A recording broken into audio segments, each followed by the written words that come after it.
안녕하십니까 전국의 낚시왕 여러분, 낚시왕 로빈입니다. 오늘은 마건포로 선장님들 조업하시는 거 따라 나왔어요. 광어 좀 잡아보려고 이렇게 따라왔습니다. 네, 오늘 타는 배는 마건포 뉴 정은호예요. 제가 서해안에서 가장 신뢰하고 좋아하는 배니까 우리 시청자분들도 기회가 되면 한 번씩 타보세요. 선장님 정말 친절하시고 배 잘 잡아주시고 무엇보다 조항이 항상 좋습니다. 제가 오늘 사용할 채비와 어문 매드히트 광어어문과 매드할리벗 광어채비입니다. 자, 오늘은 무슨 얘기를 할 거냐면은 광어 다운샷 낚시에 대해서 영상을 올리거나 할 때 이제 댓글들이 달리잖아요. 이제 그런 댓글을 제가 볼 때나 다들 아시다시피 제가 팩트피싱이라는 브랜드를 운영하고 있는데 그 스토어에 뭐 리뷰라든가 이제 문의글들을 제가 이제 가끔 봐요. 그래서 제 영상 댓글이나 그런 스토어에 문의나 리뷰 글들에 나온 얘기들을 한번 제가 정리를 해서 오늘 좀 알려드릴까 합니다. 제가 그런 것들을 보다 보면은 되게 안타까운 경우가 대부분이에요. 제가 이전 영상에도 말했다시피 이 광어 다운샷 낚시는 이제 대중적이고 쉽게 접할 수 있는 낚시이기 때문에 되게 많은 분들이 나는 광어 낚시 되게 잘해 라고 생각하시는 분들이 많거든요. 그러다 보니까 낚시를 하면서 뭔가 잘 안 된다, 문제가 있다 그러면 그 문제점들을 본인한테서 찾는 게 아니고 장비라든가 뭐 채비라든가 선장님이라든가 그런 것들을 탓하는 경우가 되게 많아요. 제가 그런 것들을 굉장히 많이 봤어요. 그래서 오늘은 이제 광어 다운샷 낚시에 대해서 이전에 얘기하지 않았던 심도 깊은 얘기를 좀 해드리려고 합니다.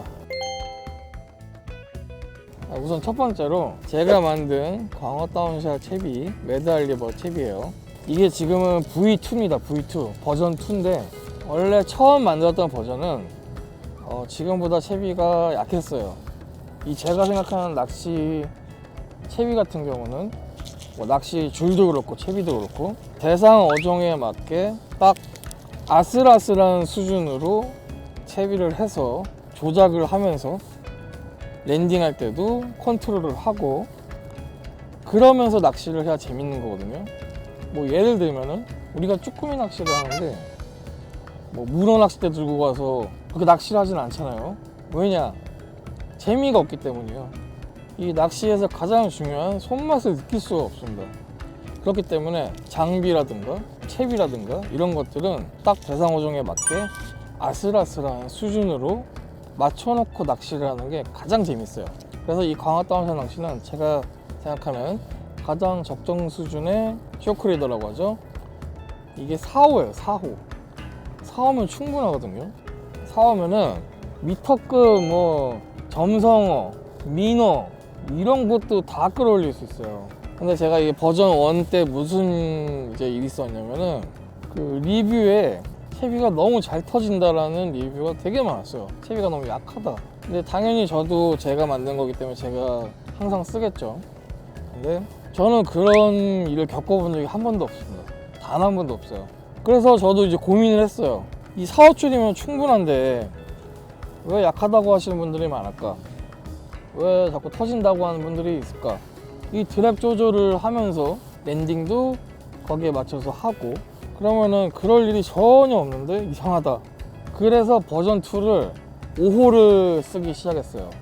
5호를 쓰고 바늘의 매듭도 2배를 더 묶었습니다.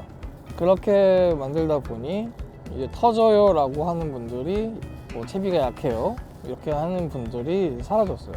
근데 가끔 가다 있습니다. 또 가끔 가다가 그런 분들 때문에 또 라인을 6호, 뭐 7호 이렇게 바꾸고 싶은 생각은 없거든요. 이 광어와 파이팅을 할 때 아슬아슬하고 짜릿하고 스릴 있는 그 감이 없어져요.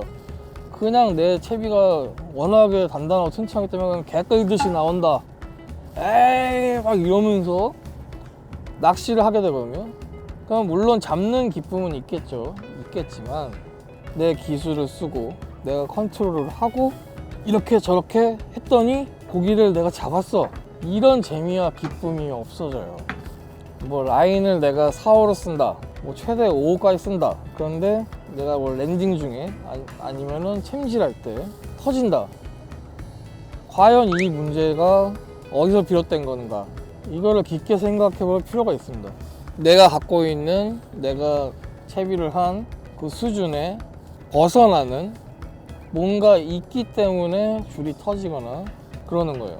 물론 뭐 제품이 불량일 수도 있는데 그런 경우보다는 내가 하는 게 뭔가 잘못될 수 있겠다 라는 생각을 한 번씩 해보시면 좋을 것 같아요. 제가 오늘 이제 그런 것들에 대한 여러 가지를 다 말씀을 드릴 거니까요. 이 채비 라인 호수의 적정 수준은 광어 다운샷은 4호다. 근데 내가 정 자신이 없다, 4호 갖고는 5호, 진짜 최대 5호까지만 쓰시는 거를 권장드립니다. 자, 두 번째는 챔질이에요. 챔질. 제가 낚시를 다니면서 저희 밴드 회원들이나 아니면은 뭐 배에서 낚시하는 분들을 살펴보면요, 챔질할 때 크게 두 가지 부류로 나눠져요. 첫 번째는 이 두 종류를 많이 하시는 분들이 있잖아요. 두 종류를 많이 하시는 분들이 습관이 돼갖고 챔질을 쓱 이렇게 하시는 분들이 꽤 많아요. 이렇게 하면은 문제점은 이 광어의 입에다가 바늘을 탈칵하고 걸어야 되는데 그게 안 되고 그냥 쓱 하고 오니까 이 입을 뚫지를 못하고 걸쳐지기만 하는 거예요. 물론 뭐 재수 좋게 뚫릴 때가 있을 수는 있어요. 굉장히 높은 확률로 입을 뚫지 못하고 그냥 걸치기만 해갖고 올라오다가 광어가 이제 몸부림을 막 타다닥 막 칠 때 랜딩하다 빠지는 경우가 굉장히 많습니다. 챔질을 하고 랜딩을 하고 있을 때 고기가 여러 번 빠졌다, 난 그런 경험이 있다 하시는 분들은 내가 챔질을 어떻게 했는지 곰곰이 생각해 보세요. 이 챔질을 하는 순간은 사람이 이제 흥분을 하고 하기 때문에 기억이 잘 안 날 수 있거든요. 근데 한번 곰곰이 생각해 보세요. 내가 챔질을 두 종류 낚시 하듯이 하지 않았었나?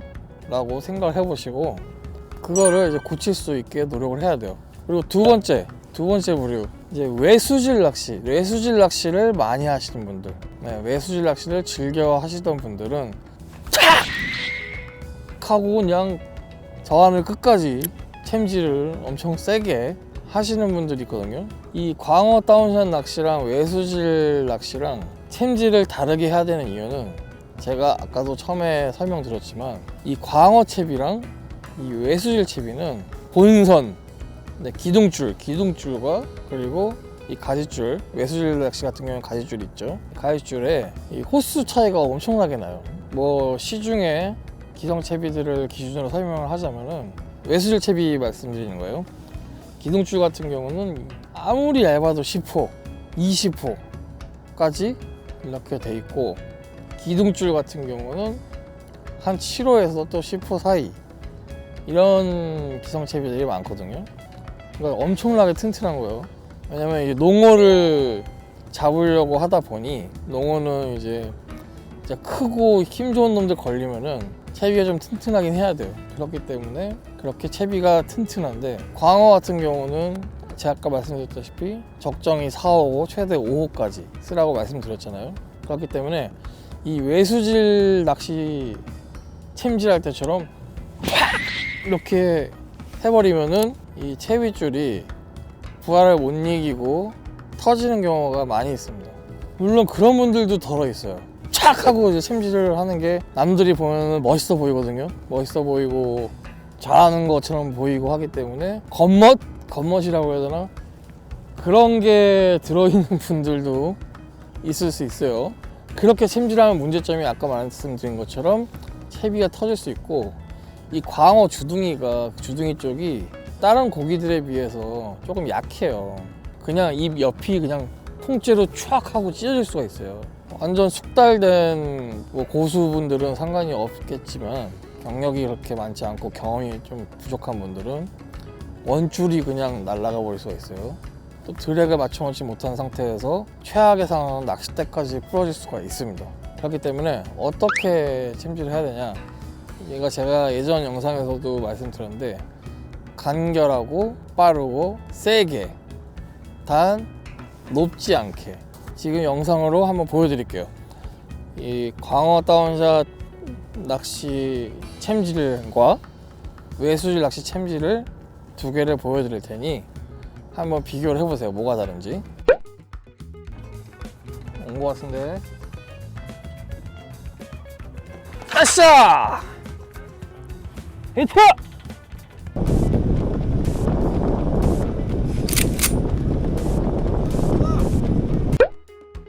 자, 보셨나요? 어떻게 차이점을 확실히 아시겠죠?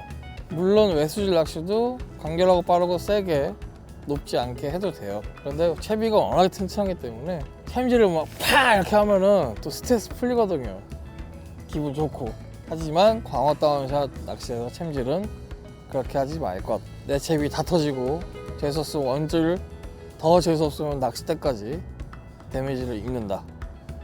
요거는 꼭 명심을 하셔야 돼요. 그나저나 걱정입니다. 오늘 좁은 물때라서 물때도 안 좋은데 지금 해문 때문에 앞도 하나도 안 보여요. 이런 날은 광어 잡기는 다 틀렸는데 직원들한테 광어 한 마리씩 갖다 주겠다고 약속했는데 오늘은 왠지 꽝칠 것 같은 느낌이 듭니다. 게다가 조업 나온 거라 일반 낚시하는 것처럼 이렇게 길게 안 하거든요. 세 번째는 랜딩이에요. 랜딩. 이게 제가 낚시를 하면서 다른 분들 볼 때도 그렇고 뭐 가끔 가다 지나가면서 유튜브에서 이제 광어 다운샷 낚시를 보게 될 때가 있는데, 진짜 제가 봤던 중에 진짜 단 한 명도 빼놓지 않고 랜딩을 똑같이 하더라고요. 이 고기가 한 번씩 힘을 쓸 때가 있단 말이에요. 촥 하고 치고 나가는. 고기는 이렇게 도망을 가려고 그러고 나는 끌어오고. 그럼 어떻게 되겠어요? 이 원줄은 그렇다 쳐도 이 채빗줄, 쇼크리더, 이게 부하를 받겠죠? 양쪽에서 힘을 주니까. 그러면 어떻게 되겠습니까? 터지는 거예요. 뭐 바늘 매듭이 터지든 도래 쪽 매듭이 터지든 터지는 거예요. 이런 경험을 랜딩하다가 하신 분들이 꽤 될 겁니다. 그래서 제가 예전에 드랙 조절하는 영상을 올린 적이 있어요. 2년 전인가 올린 적이 있는데, 드랙을 일정하게 맞춰 놓은 상태에서 낚시를 해야 되고, 또 제가 봤을 때 계속 감는 분들 중에서 드랙을 엄청 풀어 놓은 상태에서 감으시는 분들이 있어요. 그러니까 감으면서도 드랙이 막 쭉쭉쭉쭉 드르륵 하고 이제 풀리는 거예요. 대부분의 낚시 장르에서는 고기가 이렇게 치고 나갈 때 리를 감지 않아요. 감지 않고 가만히 이렇게 있어줍니다. 가만히. 고기가 그냥 드랙을 차고 나가게 내비두는 거예요. 근데 얘가 그렇게 타고 뭐 저 세상 끝까지 나가진 않아요. 광어가 드르륵 나갔다가 이 드랙의 힘 때문에 금방 지쳐갖고 멈춘단 말이에요.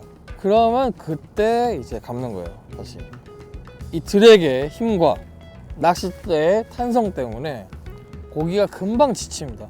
이렇게 계속 그냥 뭐 고기가 올라올 때까지 감지 마시고, 감다가 고기가 치고 나가면 멈추고, 또 얘가 지쳤다 그럼 다시 감다가 또 치고 나간다 그럼 멈추고, 이렇게 멈춘다고 해서 고기가 빠지지 않습니다. 나 그렇게 해본 적이 없는데 괜찮을까? 고기 빠지지 않을까? 이런 걱정하지 마시고 이제부터 한번 그렇게 랜딩을 한번 해보세요.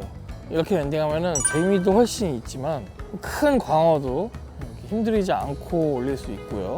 그리고 광어 낚시뿐만 아니라 다른 낚시를 할 때도 이런 식으로 할 수 있게 되면 채비 터지는 일 없이 쾌적한 낚시를 할 수가 있어요.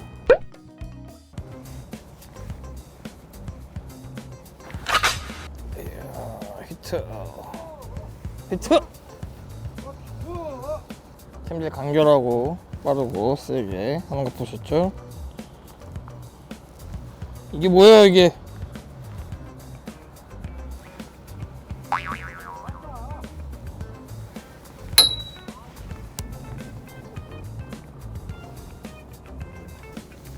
방금 전에 잡은 거는 좀 작아서 드랙을 치고 나가지 않았기 때문에 그냥 편하게 랜딩했어요. 제가 드랙 맞춰놓은 거는 70은 돼야 드랙을 조금씩 차고 나갈 수 있게 조정을 해놨기 때문에 편안하게 릴링 했습니다. 전기 나갔어 뭐가. 전기가 나왔다고요? 쇼트 나가지고.